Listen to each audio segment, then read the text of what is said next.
ನಮಸ್ತೆ ಮಿತ್ರರೇ. ಇವತ್ತು ಕರಾವಳಿ ಶೈಲಿಯ ಇನ್ನೊಂದು ಅಡಿಗೆ, ಅದು ಸುಕ್ಕ. ಕೋಳಿ ಸುಕ್ಕ ಅಲ್ಲ, ಬಟ್ ಕ್ಯಾಬೇಜನ್ನು ಬಳಸಿ ಒಂದು ಟೇಸ್ಟಿಯಾದ, ರುಚಿಕರವಾದ, ಆರೋಗ್ಯಭರಿತವಾದ ಸುಕ್ಕ.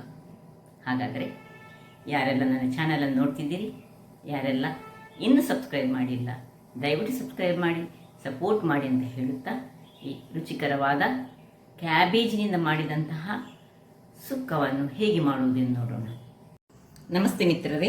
ಇವತ್ತು ಕ್ಯಾಬೇಜ್ ಮತ್ತು ನೀರುಳ್ಳಿ ಸುಕ್ಕ, ಇದೊಂದು ಕರಾವಳಿ ಶೈಲಿಯ ಒಂದು ರೆಸಿಪಿ ಅಂತ ಹೇಳ್ಬೋದು. ಬೇಕಾಗುವ ಸಾಮಗ್ರಿಗಳು ನೋಡಿ, ಇಲ್ಲಿ 5 ಬ್ಯಾಡಗಿ ಮೆಣಸು, ಅಂದರೆ ಒಂದು ಖಾರಕ್ಕೆ ತಕ್ಕಷ್ಟು. ನಿಮಗೆ ಖಾರ ಸ್ವಲ್ಪ ಹೆಚ್ಚು ಬೇಕಿದ್ರೆ 2 ಹಾಕೊಳ್ಳಿ. ರೌಂಡ್ ಮೆಣಸು, ಇದು ಊರಿನ ಮೆಣಸು. ಇನ್ನು ಇಲ್ಲಿ 1 ಚಮಚದಷ್ಟು ಕೊತ್ತಂಬರಿ ಬೀಜ, 1 ಚಮಚದಷ್ಟು ಜೀರಿಗೆ, 1 ಚಮಚದಷ್ಟು ಇದು ಉದ್ದಿನ ಬೇಳೆ.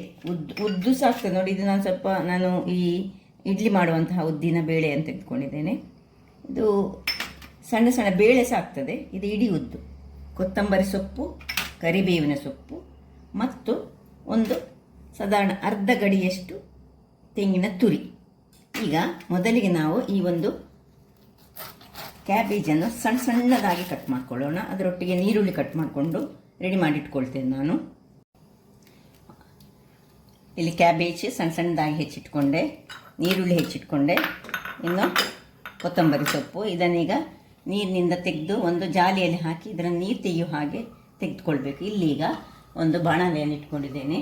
ಬಾಣಲೆ ಬಿಸಿ ಆಗುವಾಗ ಇದಕ್ಕೆ 1 ಚಮಚದಷ್ಟು ತೆಂಗಿನ ಎಣ್ಣೆ ಹಾಕ್ಕೊಳ್ತಿದ್ದೇನೆ. ತೆಂಗಿನ ಎಣ್ಣೆ ಒಟ್ಟಿಗೆ ನಾವು ಬ್ಯಾಡಿಗೆ ಮೆಣಸು 5 ಮತ್ತು 1 ರೌಂಡ್ ಮೆಣಸು ಹಾಕ್ಕೊಳ್ತಿದ್ದೇನೆ. ಇದಕ್ಕೆ ಒಂದು ಸಣ್ಣ ತುಂಡು ಹುಳಿ ಸಹ ಬೇಕಾಗ್ತದೆ. ಇನ್ನು ಇದು ಸ್ವಲ್ಪ ಫ್ರೈ ಆಗುವಾಗ ನಡುವಲ್ಲಿ ಈ ಉದ್ದಿನ ಬೇಳೆಯನ್ನು ಹಾಕೊಳ್ಳೋಣ. ಉದ್ದಿನ ಬೇಳೆ ಒಟ್ಟಿಗೆ ಸ್ವಲ್ಪ ಉದ್ದಿನ ಬೇಳೆ ಒಳ್ಳೆ ಘಮ ಬರಲಿಕ್ಕೆ ಆಗುವಾಗ ಸ್ವಲ್ಪ ಒಗ್ಗರಣೆಯ ಸೊಪ್ಪು,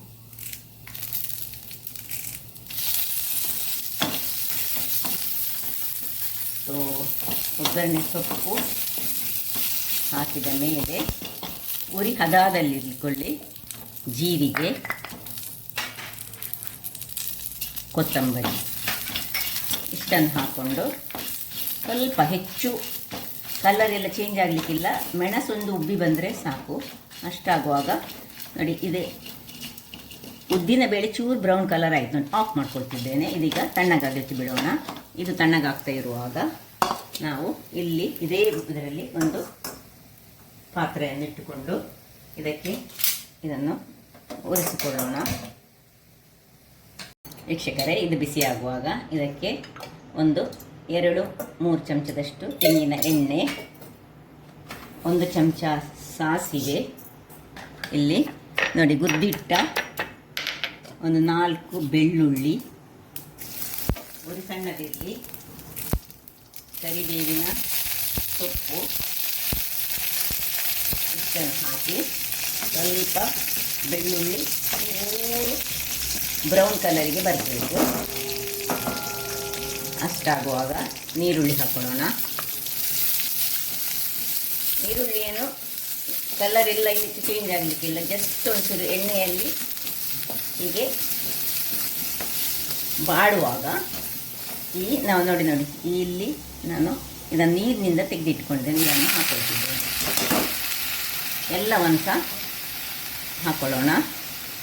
ಹಾಕ್ಕೊಂಡು ಒಳ್ಳೆ ಇದನ್ನು ಚೆನ್ನಾಗಿ ತಿರುಗಿಸಿಕೊಂಡು, ಅದಕ್ಕೀಗ ನೀರೇನು ಹೆಚ್ಚು ಹಾಕಲಿಕ್ಕಿಲ್ಲ. ಸ್ವಲ್ಪ ಉಪ್ಪನ್ನು ಹಾಕೊಳ್ತಿದ್ದೇನೆ. ಸ್ವಲ್ಪ ಉಪ್ಪನ್ನು ಹಾಕ್ಕೊಂಡು ಮುಚ್ಚಳವನ್ನು ಮುಚ್ಚಿಕೊಂಡು ಇದನ್ನು ಸಣ್ಣ ಉರಿಯಲ್ಲಿ ಬೇಯಿಸ್ಕೊಳ್ಳೋಣ. ವೀಕ್ಷಕರೇ, ಇದೀಗ ತಣ್ಣಗಾಗಿದೆ. ಇದು ಇಲ್ಲಿ ಬೇಯ್ತಾ ಇರಲಿ. ಸಣ್ಣ ನೋಡಿ, ಉರಿ ತುಂಬ ಸಣ್ಣದಲ್ಲಿ ಬೇಯಿಸಿ. ನೀರು ನಾನು ಏನು ಹಾಕಲಿಲ್ಲ, ಅದಕ್ಕಾಗಿ ಉರಿ ಸಣ್ಣ ಇರಬೇಕು. ಈಗ ಇದಕ್ಕೆ ಟ್ರಾನ್ಸ್ಫರ್ ಮಾಡುವ ಮೊದಲು ಇದಕ್ಕೆ ಒಂದು ನೆಲ್ಲಿ ಗಾತ್ರದ ಹುಳಿ, ತುಂಬ ದೊಡ್ಡದು ಹಾಕ್ಕೊಳ್ಬಾರ್ದು, ತುಂಬ ಹುಳಿ ಆಗಬಾರ್ದು. ಸೊ ಇದನ್ನೀಗ ಇದಕ್ಕೆ ಶಿಫ್ಟ್ ಮಾಡ್ಕೊಳ್ಳೋಣ. ಇನ್ನು ಇಲ್ಲಿ ಬೇಕಿದ್ದರೆ ಒಂದು ಬೆಳ್ಳುಳ್ಳಿಯನ್ನು ಹಾಕ್ಕೊಳ್ಬೋದು. ನಿಮಗೆ ನಾನು ಹಾಕ್ಕೊಳ್ತಾ ಇಲ್ಲ, ಹಾಕಿದರೆ ಸಹ ಉತ್ತಮ ಆಗ್ತದೆ. ಮತ್ತು ಸ್ವಲ್ಪ ಹಳದಿಯ ಪುಡಿ, ಅರಸಿನ ಪುಡಿ ಹಾಕ್ಕೊಂಡು ಇದನ್ನು ಒಂದು ಒಳ್ಳೆ ಪೇಸ್ಟ್, ನೀರು ಹಾಕ್ಕೊಂಡು ಒಳ್ಳೆ ಪೇಸ್ಟ್ ಮಾಡ್ಕೊಳ್ಳೋಣ. ಪೇಸ್ಟ್ ಮಾಡಿ ತರ್ತೇನೆ. ವೀಕ್ಷಕರೇ, ಇಲ್ಲಿ ನೋಡಿ ಮಸಾಲೆ ರೆಡಿ ಆಯಿತು. ಈಗ ಇಲ್ಲಿ ನೋಡಿ ಬೇಯ್ತಾ ಇರುವ ಇದಕ್ಕೆ ನಾವು ಈ ಮಸಾಲೆಯನ್ನು ಶಿಫ್ಟ್ ಮಾಡ್ಕೊಳ್ಳೋಣ. ಇದು ಅರ್ಧ ಕೆ ಜಿಗೆ ಮಾಡಿದಂತಹ ಮಸಾಲೆ ನಾನು. ಸೊ ನಿಮಗೆ ಎಷ್ಟು ನಿಮ್ಮ ಸಪೋಸ್ 1/4 ಕೆ ಜಿ ಮಾಡೋದಾದರೆ ನೀವು ಕ್ಯಾಬೇಜಿ ಅದರ ಅರ್ಧ ಭಾಗದಷ್ಟು ಮಾಡಬೇಕು. 1 ಕೆ ಜಿ ಮಾಡೋದಾದರೆ ಅದರ ಡಬಲ್ನಲ್ಲಿ ಮಾಡಬೇಕು. ಸೊ ಇದೀಗ ನಾನು 300 ಗ್ರಾಮ್ಸ್ ಉಂಟು ನನ್ನದು, ಅದರಿಂದಾಗಿ ಇಷ್ಟು ಅರ್ಧದಷ್ಟು ನಾನು ಮಸಾಲೆಯನ್ನು ಹಾಕ್ಕೊಳ್ತಿದ್ದೇನೆ. ಇದಕ್ಕೆ ಹಾಕ್ಕೊಂಡು ಪುನಃ ನಾನು ಸ್ವಲ್ಪ ಇದನ್ನು ಮುಚ್ಚಿಟ್ಟುಕೊಂಡು ಸಣ್ಣ ಉರಿಯಲ್ಲಿ ಬೇಯಿಸ್ತೇನೆ. ಇದಿಲ್ಲಿ ಸಣ್ಣ ಉರಿಯಲ್ಲಿರುವಾಗ ಇದೇ ಮಿಕ್ಸಿ ಜಾರ್ನಲ್ಲಿ ನಾವು ತೆಂಗಿನ ತುರಿಯನ್ನು ಹಾಕ್ಕೊಳ್ತಿದ್ದೇನೆ. ನೋಡಿ ಎಷ್ಟು ತೆಂಗಿನ ತುರಿಗೆ.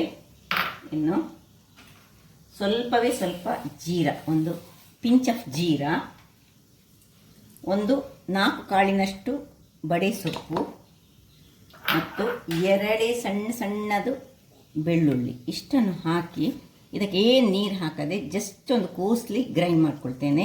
ಇಲ್ಲಿ ಇದು ಮಾಡುವ ಮೊದಲು ಸ್ವಲ್ಪ ಕೊತ್ತಂಬರಿ ಸೊಪ್ಪನ್ನು ಇದಕ್ಕೆ ಹಾಕ್ಕೊಳ್ತಿದ್ದೇನೆ. ಇದು ಹಾಕ್ಕೊಂಡು ಸ್ವಲ್ಪ ತಿರುಗಿಸ್ಕೊಳ್ಳೋಣ. ಉರಿ ಮಾತ್ರ ಸಣ್ಣದಿರಲಿ. ನೋಡಿ, ನಾವೇನು ನೀರು ಹಾಕ್ಕೊಳ್ಳಿಲ್ಲ ಇದಕ್ಕೆ. ಈಗ ಇದನ್ನು ಗ್ರೈಂಡ್ ಮಾಡೋಣ. ವೀಕ್ಷಕರೇ ನೋಡಿ, ಕೋಸ್ಟ್ಲಿ ಗ್ರೈಂಡ್ ಆಗಿ ತೆಂಗಿನ ತುರಿ ಬಂತು. ಈಗ ಇದಕ್ಕೆ ಇದನ್ನು ಶಿಫ್ಟ್ ಮಾಡ್ಕೊಳ್ತಿದ್ದೇನೆ. ಡ್ರೈ ಸುಕ್ಕ ನಮ್ಮದು ಇದೀಗ ಬಹಳ ಚೆನ್ನಾಗಿ ಬರ್ತದೆ. ಒಂದು ಸಾರಿದ್ರೆ ಸಾಕು. ಈ ಹೇಗೆ ಆಗ್ತದೆ ಹೇಳಿದರೆ, ಈ ಚಿಕನ್ ಸುಕ್ಕ ಎಲ್ಲ ನಾವು ಕರಾವಳಿಗರು ಮಾಡ್ತೇವೆ ನೋಡಿ, ಇದೇ ರೀತಿಯಲ್ಲಿ ಇದು ಬರ್ತದೆ. ಹಾಕ್ಕೊಂಡು ಚೆನ್ನಾಗಿ ಒಮ್ಮೆ ಹೀಗೆ ತಿರುಗಿಸ್ಕೊಳ್ಳೋಣ. ಒಂದು ಬಟ್ಟೆಯನ್ನು ತೆಗೆದುಕೊಂಡು ನೋಡಿ ಎಷ್ಟು ಡ್ರೈ ಆಯಿತು ನೋಡಿ. ಇನ್ನು ಸ್ವಲ್ಪ ಹೊತ್ತು ಮುಚ್ಚಳವನ್ನು ಮುಚ್ಚಿ ಇಲ್ಲಿ ನೀವು ಉಪ್ಪನ್ನು ಒಂದು ಚೆಕ್ ಮಾಡ್ಕೊಳ್ಬೋದು. ಏನು ನೀರು ಹಾಕ್ಕೊಳ್ಳಿಕ್ಕಿಲ್ಲ, ಇನ್ನೂ ಸ್ವಲ್ಪ ಡ್ರೈ ಆಗ್ತದೆ ಅದು. ಇಲ್ಲಿ ನೋಡಿ ಸಣ್ಣ ಉರಿಯಲ್ಲಿ ಪುನಃ ಒಂದು ನಿಮಿಷಗಳ ಕಾಲ ಹೀಗೆ ಮುಚ್ಚಿಟ್ಟುಕೊಳ್ಳೋಣ. ಇಲ್ಲಿ ನಾವು ಚೆಕ್ ಮಾಡ್ಕೊಳ್ಬೋದು ಕ್ಯಾಬೇಜ್ ಬೆಂದಿದ ಅಂತ. ಈಗ 1 ನಿಮಿಷ ಇದು ಮುಚ್ಚಳ ಮುಚ್ಚಿ ಬೇಯಿಸ್ಕೊಳ್ಳೋಣ.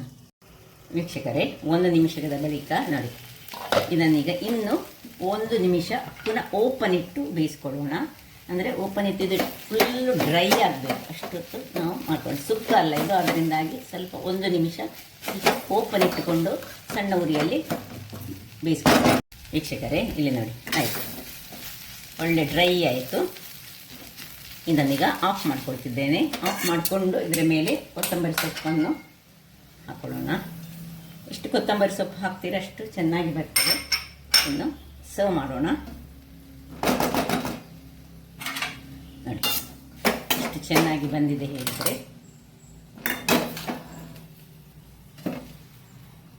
ರುಚಿಯಾದ ಕರಾವಳಿ ಶೈಲಿಯ ಸುಕ್ಕ ರೆಡಿ ಆಯಿತು ನೋಡಿ.